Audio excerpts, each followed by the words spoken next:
സിനിമയുടെ ഒരു സ്വഭാവം അങ്ങനെയാണ്. ഇതിൽ ഏതെങ്കിലും ഒരു കഥാപാത്രത്തിന് മാസ് വേഷം കൊടുക്കുക.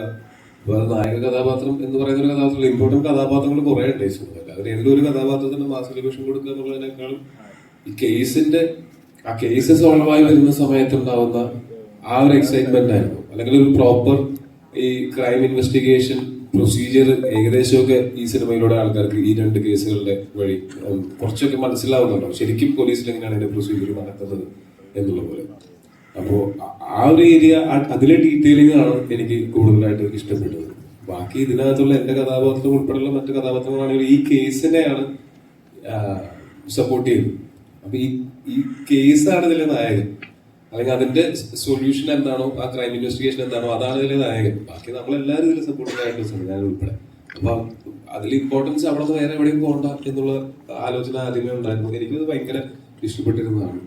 പിന്നെ എല്ലാവരെയും ഇത് ഈ ഇമ്പോർട്ടന്റ് ആയിട്ടുള്ള ഈ കേസുകൾ നടക്കുന്ന സമയത്ത് അതൊക്കെ ഞങ്ങളുടെ എങ്ങനെ ഇമോഷണലി ഞങ്ങൾക്ക് അതിലൂടെ ഒരു ജേർണീസ് ഉണ്ടാവും, ഞങ്ങൾ എങ്ങനെയാണ് അത് ഇമോഷണലി ബാധിക്കപ്പെടുന്നത് തുടങ്ങിയിട്ടുള്ള കാര്യങ്ങൾ മാത്രമാണ്. അതൊക്കെ എന്ന് വെച്ചാൽ ക്യാരക്ടേഴ്സ് ആണല്ല, അല്ലാതെ ഈ നായിക അങ്ങനെയുള്ള ഒരു രീതിയിലല്ല സമീപിച്ചിരിക്കുന്നത്. കാര്യം കഥയാണ് ഇതിലെ നായകൻ. ഇതിനകത്തുള്ള ഈ പ്രധാനപ്പെട്ട ഈ ക്രൈം ഇൻവെസ്റ്റിഗേഷൻസ് ആണ് നമ്മൾ ഹൈലൈറ്റ് ചെയ്യാനായിട്ട് ഉദ്ദേശിച്ചിരിക്കുന്നത്.